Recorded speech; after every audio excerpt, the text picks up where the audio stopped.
सूत्रधार में देखेंगे, छत्तीसगढ़ में धर्मांतरण की मुख्य वजह बताए जाने वाले हेल्थ सिस्टम पर क्यों ध्यान नहीं दे रही सरकार। पीएम मोदी ने 1 साल पहले बस्तर में जिस सुपर स्पेशलिटी हॉस्पिटल का किया था इनॉग्रेशन, उसका आज तक नहीं मिल पा रहा जनता को फायदा। इलाज के लिए रायपुर से लेकर आंध्र प्रदेश और तेलंगाना के चक्कर लगाने को मजबूर बस्तरवासी खुद बीजेपी प्रदेश अध्यक्ष को विधानसभा में उठाना पड़ा मुद्दा, फिर भी नहीं जागी सरकार। क्या आपको मालूम है कि छत्तीसगढ़ में धर्मांतरण की सबसे बड़ी वजह क्या है? वैसे तो कई वजहें हैं, लेकिन सबसे बड़ी वजह स्वास्थ्य सेवाओं की कमी को माना जाता है। कुछ मीडिया रिपोर्ट्स के मुताबिक छत्तीसगढ़ की सबसे बड़ी आबादी गंभीर बीमारियों से परेशान होकर धर्म विशेष की प्रार्थना सभाओं का सहारा लेती है और इस तरह शुरू होता है धर्मांतरण का खेल। नमस्कार, मैं हूं रामकृष्ण गौतम और आप देखना शुरू कर चुके हैं इन्वेस्टिगेटिव और इनडेप्थ खबरों का सबसे खास, सबसे सटीक पावर पैक न्यूज बुलेटिन सूत्रधार। तो ये जो मुद्दा है, ये मुद्दा इसलिए गर्माता है छत्तीसगढ़ में, मीडिया रिपोर्ट्स की माने तो और वहाँ के लोकल्स की माने तो वहाँ पर लोगों को वक्त पर सही इलाज नहीं मिलता और जब उनकी बीमारी लाइलाज बन जाती है तो उन्हें रुख करना पड़ता है धर्म विशेष की सभाओं की तरफ और ये सभाएं उन्हें धर्मांतरण की तरफ मोड़ देती हैं। खैर, ये महज दावा है, लेकिन प्रदेश की स्वास्थ्य सेवाएं किस कदर बीमार हैं, ये बात किसी से छिपी नहीं है।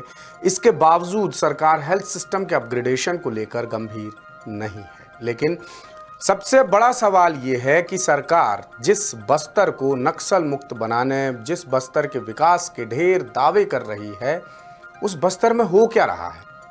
उस बस्तर में हो ये रहा है कि वहाँ की ज़मीनी हकीकत बेहद चिंताजनक है और ये हाल भी तब है जब बीते साल अक्टूबर में खुद प्राइम मिनिस्टर मोदी ने बस्तर के डिमरापाल में 250 बेड वाले बहुमंजिला सुपर स्पेशलिटी हॉस्पिटल का इनॉग्रेशन किया था, जिसका बजट 221 करोड़ रुपए है। मौजूदा हाल ये है कि जनता को उस हॉस्पिटल का फायदा आज तक नहीं मिल पा रहा है। क्यों?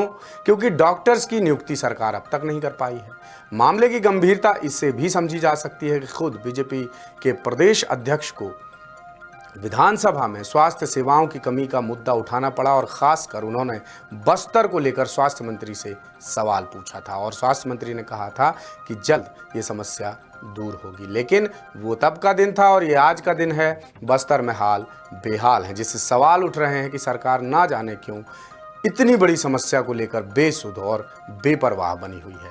स्वास्थ्य मंत्री बस यही कह रहे हैं कि काम तेजी से चल रहा है, जनता को जल्दी फायदा मिलेगा, लेकिन कब, इसका जवाब मंत्री जी के पास नहीं है। तो देखिए रायपुर से द सूत्र के विशेष संवाददाता विनय वर्मा की ये खास रिपोर्ट।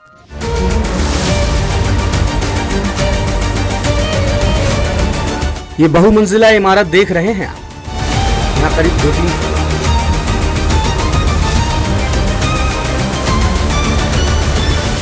ये कोई आम इमारत नहीं बल्कि 250 बेड वाला 10 मंजिला सुपर स्पेशलिटी हॉस्पिटल है जो बस्तर जिले के डिमरापाल में बना है और इसका इनॉग्रेशन खुद पीएम मोदी ने अक्टूबर 2024 में किया था।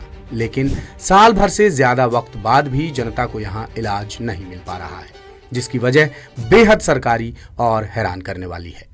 वजह यह है कि यहाँ सरकार आज तक एक्सपर्ट डॉक्टर्स की नियुक्ति ही नहीं कर पाई है और एक भी मरीज यहाँ पर भर्ती नहीं हुआ है।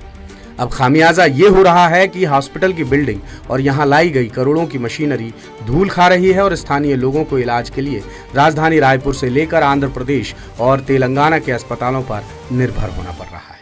अब आपको बस्तर संभाग के जिलों के अस्पतालों में एक्सपर्ट डॉक्टर्स के मंजूर, खाली और भरे पदों की जानकारी देते हैं।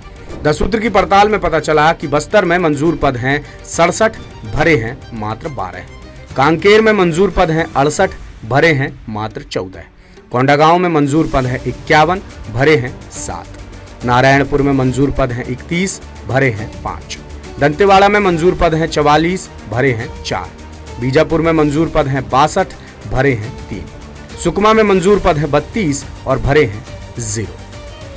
इस तरह कुल मंजूर पद हैं 355, जिनमें से मात्र 45 पद भरे हैं और 310 पद खाली हैं। यानी ये आंकड़े चीख चीख कर बस्तर संभाग के जिलों के प्राथमिक, सामुदायिक और जिला अस्पतालों में एक्सपर्ट डॉक्टर्स की कमी की गवाही दे रहे हैं। इधर जगदलपुर के महारानी मेडिकल कॉलेज में cancer, heart, neuro specialist doctors तो दूर, आई, स्किन और लिवर से जुड़ी बीमारियों के डॉक्टर्स तक नहीं है।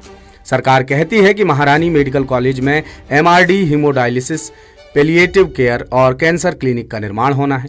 MRD बिल्डिंग के लिए 41 crore 20 lakh, haemodialysis, palliative care और कैंसर क्लिनिक के लिए 43 करोड़ 68 लाख रुपए का बजट है। लेकिन विडंबना देखिए कि अब तक इनका टेंडर ही जारी नहीं हुआ है। अब डिमरापाल में अक्टूबर 2024 में PM मोदी के हाथों उद्घाटित सुपर स्पेशलिटी हॉस्पिटल के हाल देखें तो सरकार ने 211 करोड़ रुपए में बने अस्पताल के संचालन के लिए दक्षिण भारत की कंपनी कॉन्टिनेंटल के साथ टाई अप किया है, जिसके तहत कमाई का 80% हिस्सा कंपनी और 20% हिस्सा सरकार का होगा।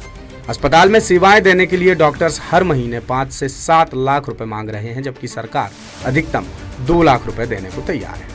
फिलहाल सरकार ने जैसे तैसे कुछ डॉक्टर्स के भरोसे OPD शुरू कर दी है, लेकिन आज तक एक भी मरीज भर्ती नहीं हुआ है। बस्तर में हेल्थ सिस्टम की लाचारी का मुद्दा विधानसभा में भी गर्मा चुका है, जिस पर खुद बीजेपी प्रदेश अध्यक्ष सवाल उठा चुके हैं। उन्होंने बस्तर में स्वास्थ्य सेवाओं को दुरुस्त करने की जरूरत पर प्रमुखता से ध्यान देने की बात कही थी।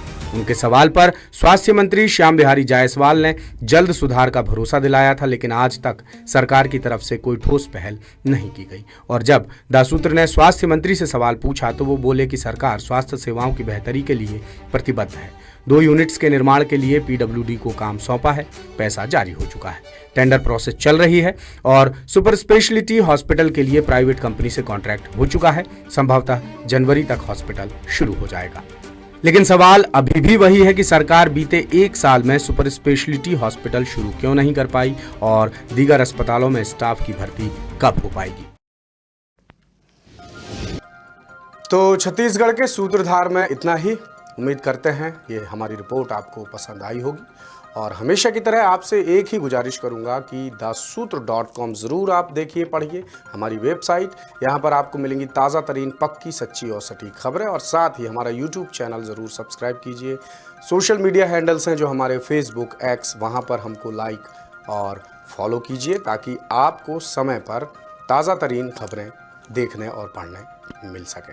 तो बस अब आपसे लेता हूं विदा, मुझे दीजिए इजाज़त। आखिर में आपको छोड़ जाता हूं आज की खास खबरों के साथ। आप ये बुलेटिन देखिए, मुझे दीजिए इजाज़त। नमस्कार, शुभ रात्रि। झारखंड के 7 राज्यों में आज कोल्ड वेव का येलो अलर्ट है। रविवार को रांची के कांके का तापमान 2.5 डिग्री सेल्सियस रिकॉर्ड किया गया। वहीं मध्य प्रदेश के मंदसौर में भी तापमान 2.5 डिग्री दर्ज किया गया। उत्तर प्रदेश में तेज सर्दी के चलते राज्य सरकार ने कक्षा 1 से 12वीं तक के स्कूलों की 1 जनवरी तक छुट्टी कर दी है। 18 जिलों में सुबह के वक्त विजिबिलिटी 0 रही। राजधानी दिल्ली में घने कोहरे के चलते इंदिरा गांधी इंटरनेशनल एयरपोर्ट पर विजिबिलिटी घटकर से 50 मीटर रह गई है। इसकी वजह से कुल 128 फ्लाइट्स कैंसिल हो गई हैं और 8 फ्लाइट्स को डाइवर्ट किया गया है।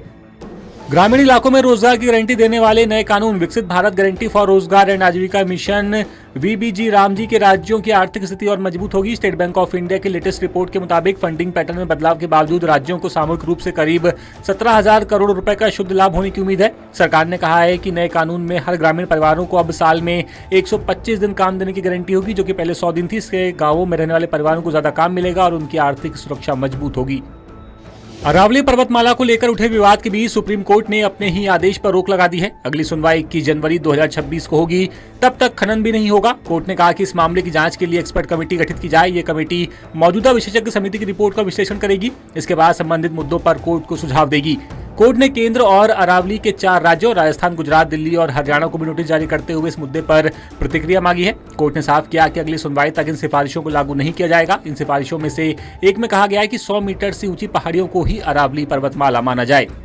भारतीय परिवारों के पास मौजूद कुल सोने की वैल्यू $5 ट्रिलियन यानी कि लगभग 450 लाख करोड़ के पार निकल गई है। यह आंकड़ा देश की कुल 4.1 ट्रिलियन डॉलर यानी कि 370 लाख करोड़ रुपए की GDP से भी ज्यादा है। सोने की कीमतें रिकॉर्ड हाई स्तर पर पहुंचने के चलते ऐसा हुआ है। मॉर्गन स्टैनली की एक रिपोर्ट के मुताबिक भारतीय घरों में लगभग 34,600 टन सोना जमा है। अभी सोने की वैल्यू 1.38 लाख रुपए प्रति 10 ग्राम के करीब चल रही है। वहीं इंटरनेशनल मार्केट में सोना $4,500 प्रति ऑन्स करीब 28 ग्राम के पार ट्रेंड कर रहा है। रुपए में इसे बदलें तो इसकी वैल्यू 1,30,000 रुपए प्रति 10 ग्राम के पास होती है। उन्नाव रेप केस में रेपिस्ट पूर्व बीजेपी विधायक कुलदीप सेंगर की जमानत पर सुप्रीम कोर्ट ने रोक लगा दी है। कोर्ट ने सेंगर को नोटिस जारी करते हुए जवाब मांगा है। मामले में 4 हफ्ते बाद सुनवाई होगी। सेंगर को दिल्ली हाईकोर्ट ने 23 दिसंबर को जमानत दी थी। जमानत के खिलाफ सीबीआई ने सुप्रीम कोर्ट में 3 दिन पहले याचिका लगाई। सोमवार को चीफ जस्टिस सूर्यकांत, जस्टिस जेके माहेश्वरी और जस्टिस ऑगस्टिन जॉर्ज मसीह की बेंच में सुनवाई हुई। बेंच ने दोनों पक्षों की करीब 40 मिनट दलीलें सुनी। सीजेआई ने कहा कि हाईकोर्ट के जिन जजों ने सजा सस्पेंड की है वो बेहतरीन जजों में गिने जाते हैं, लेकिन गलती किसी से भी हो सकती है। लेटेस्ट,